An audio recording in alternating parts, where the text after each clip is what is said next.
Hi,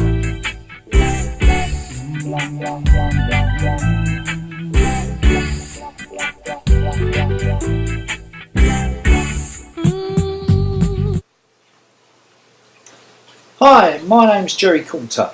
I am the patron of an organisation called Dorset Victim Support, and we are an organisation that supports victims of the Dorset authorities, in particular the Dorset Police. Police misconduct is so bad in this country that there really is nowhere to go. You have police and crime commissioners paid six-figure salaries. You also have the IPCC, who are paid six-figure salaries, the commissioners in there, and there is nowhere at all that victims can really deal with crime, because it is always dealt with by the police pushing criminal allegations against police officers into civil litigation at the taxpayer's expense. Our organisation has now expanded beyond Dorset. The simple reason that there are many victims nationally of criminal misconduct perpetrated by police officers and misconduct in public office with the courts and the civilian staff who administrate the police and crime commissioners, who are supposed to be providing restorative justice and justice to victims in accordance with government and CPS guidelines. Instead, they are part of an institutionalised course of conduct that amounts to misconduct in public office at the taxpayer's expense to defend these officers who are facing criminal allegations of misfeasance and misconduct in public office. For some reason, despite CPS and government guidelines, which are now going into legislation, that retired police officers should be investigated for criminal allegations levelled against them for when they were serving for misconduct. Instead, what you have is some sort of covenant that exists with the police and crime commissioners or the former police authorities, where they just will not entertain looking at criminal allegations of misconduct against former and even serving police officers. For what reason, we cannot understand, when they are told that this is the CPS policy, this is the government policy, and yet there is no one who is prepared to invoke what is supposed to be giving justice to victims. For the purpose of this documentary video, we are concentrating on two main people. We are concentrating on Martin Underhill, who is the Dorset Police and Crime Commissioner, and Mike Penning, who MP, who is the Policing Minister.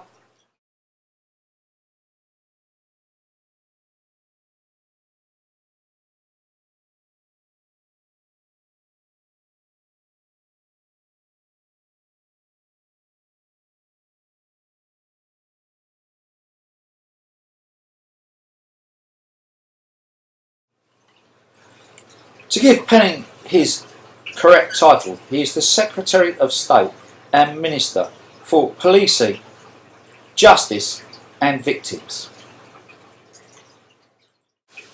No doubt this person is being paid handsomely for these ministerial posts that he holds, on top of the salary that he gets for being the MP for Hemel Hempstead. Penning is obviously getting quite good remuneration at the taxpayer's expense for holding these ministerial positions. Penning, along with Nicky Morgan MP, Chris Grayling MP and Simon Hughes MP, are all Home Office ministers. The Ministry of Hypocrites, otherwise known as the Ministry of Hypocrites. Here they all are, doing what they do best, brown-nosing each other, as they usually do. Why is Penning a hypocrite? I will tell you why Penning's a hypocrite. Because when I went to Penning as one of his constituents, when he was MP for Hemel Hempstead, elected, and I was reporting to him major police misconduct in Dorset involving Dorset ACPO officers and the then clerk to the police authority in Dorset, Penning didn't want to know. And now he is the policing minister our Minister for Victims, and not only me but other victims in Dorset, he has left and exasperated the situation and perpetrated them being victims on top of the fact that the police made them victims in the first place. Here we see Connor Burns, MP for Bournemouth, getting paid his salary like Penning and the others and seeking a second term of election, hoping to get his index-linked pension, as they all do when they have completed their second term of office. Burns will be coining it in for supposedly representing the people in Bournemouth. Connor Burns is gay and he should be representing the gay community in Bournemouth just as much as he should be representing the normal heterosexual population in Bournemouth, all his constituents. He should be representing evenly and fairly. But one would have thought that if there was an issue involving homophobic police misconduct towards two gay elderly gentlemen in Bournemouth, then you would have thought that Burns would be doing everything he could by way of restorative justice for this two non-camp gay gentlemen who have been the subject of what I can only describe as a catalogue of abuse, including Dorset police abuse. Since the involvement of our organisation, Burns has tabled 2 parliamentary questions to Mike Penning with regard to the Dorset police homophobic abuse of these elderly gay gentlemen. Connor Burns posed a parliamentary question on the 5th of January 2015 to Mike Penning as to why he has not replied to letters that Connor Burns wrote to Penning with regard to the Professional Standards Department covering up the homophobic abuse of the 2 constituents of Connor Burns in Dorset. Penning claims he never ever received this. Connor Burns could prove that the letters had been sent to Penning to the Ministry and received by Penning's office. He pursued Penning as to why he hadn't replied.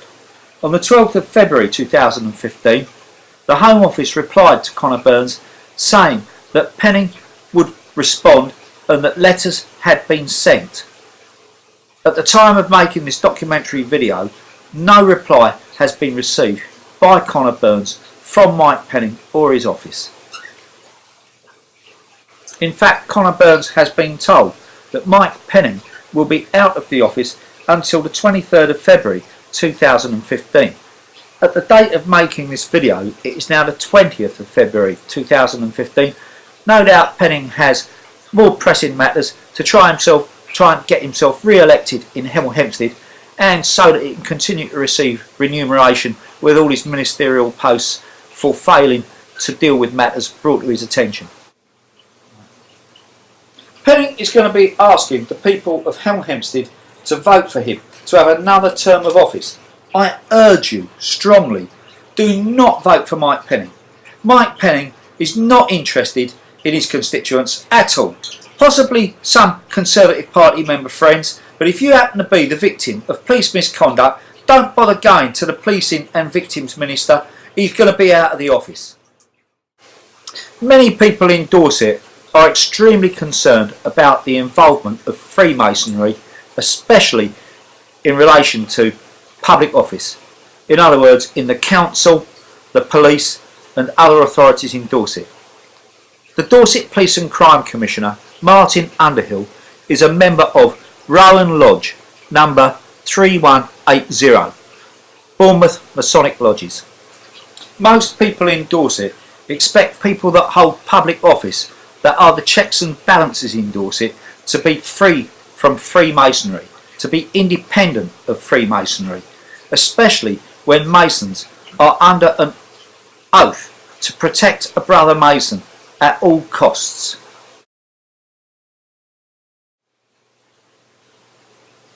Before he was elected in a very low turnout election, Underhill came down to Dorset after retiring as a senior police officer in Sussex, where he was facing allegations of misconduct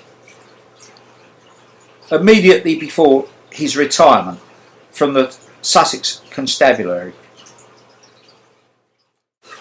The incumbent Chief Constable of Dorset, Debbie Simpson, had allegations reported to her that the Professional Standards Department are doing nothing about the homophobic misconduct of Dorset police officers. In fact, the Professional Standards Department are just covering it up or lying about what took place with these gentlemen.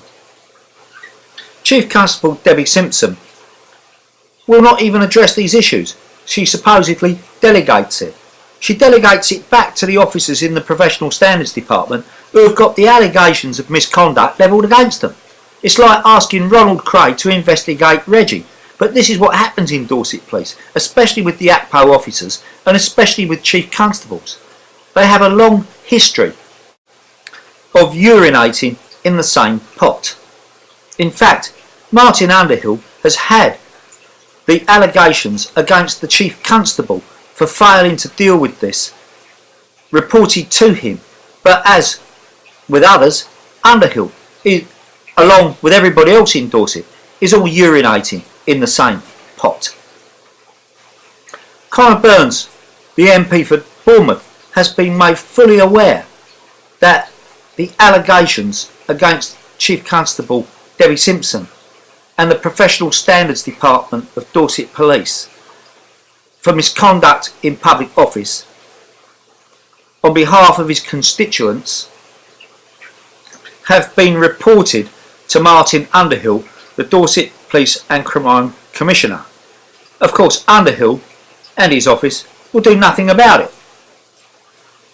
Much of this is what Conor Burns is trying to take up with Mike Penning, the Home Office Minister for Policing and Minister for Victims. But then Penning, of course, doesn't respond, or he's out of the office, or trying to get himself re-elected for another term where he can carry on coining it in. In fact, prior to being elected as MP for Hemel Hempstead, Penning was in the fire brigade. That was a stopgap between when he left the army and finally got himself elected, displacing the Hemel Hempstead MP Tony McWalter. We hope that the electorate of Hemel Hempstead will finally see through Penning, and Penning will go the same way as McWalter, through the ballot box.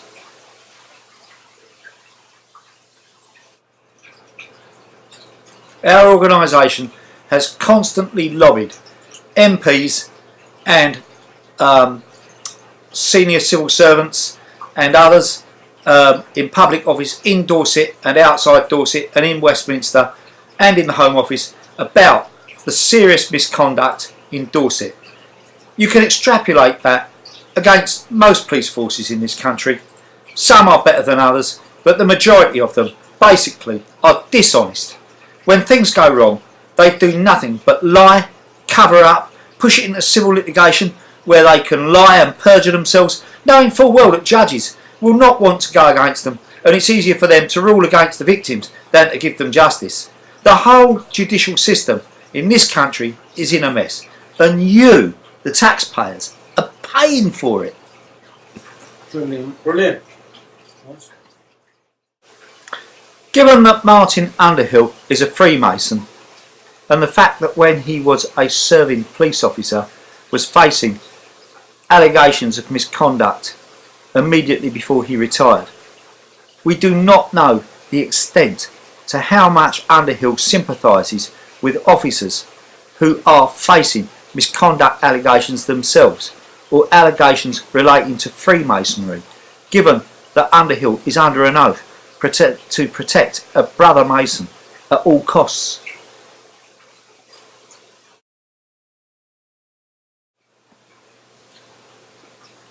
Underhill has told me that he has absolutely no intention of investigating or pursuing officers who have retired from Dorset Police or are about to retire. This, he knows, is wrong. He knows that the CPS policy is that retired officers should be investigated where criminal allegations of misconduct are still against them. These things should never go out of time. They can investigate people for sexual offences and paedophiles years later, decades later, yet they will not investigate Dorset police officers, especially senior police officers, that are drawing handsome pensions in their retirement with misconduct allegations behind them and still uninvestigated. Criminal offences they have committed when they were in service prior to retirement. He will not investigate them. He will not investigate these allegations. And therefore he knows that this is policy, this is government and CPS policy, that they should be. Because he knows this, in criminal law this is called mens rea. It means premeditated intent or guilty mind. He knows that these people should be investigated. He knows that he's not going to investigate these allegations against these senior officers, retired and incumbent, or about to retire. And therefore, we are now making the allegation against Underhill of misconduct in public office a criminal indictment that has to be investigated. It cannot be investigated in Dorset, which is why we want meetings with Mike Penning and we want this dealt with in Westminster. Underhill has to be investigated by an officer of the law, an officer that holds a warrant. That will be possibly an ACPO officer in another force. This is something that we want. It's something that's not unreasonable. There is a criminal allegation against senior officers, a chief constable in Dorset, the chief executive in Underhill's office, Underhill himself. All of these criminal allegations are being raised now in public in the hope that we will get justice, in the hope that they will be investigated proportionately and independently as in accordance with government policy by an independent force, we hope. We also hope that Underhill will go through the ballot box. We also hope Mike Penning will go through the ballot box, and others who have failed victims and who have been drawing their salaries only to be concerned with their own agenda. This is a DVSO documentary video. Thank you for listening. Please act on it.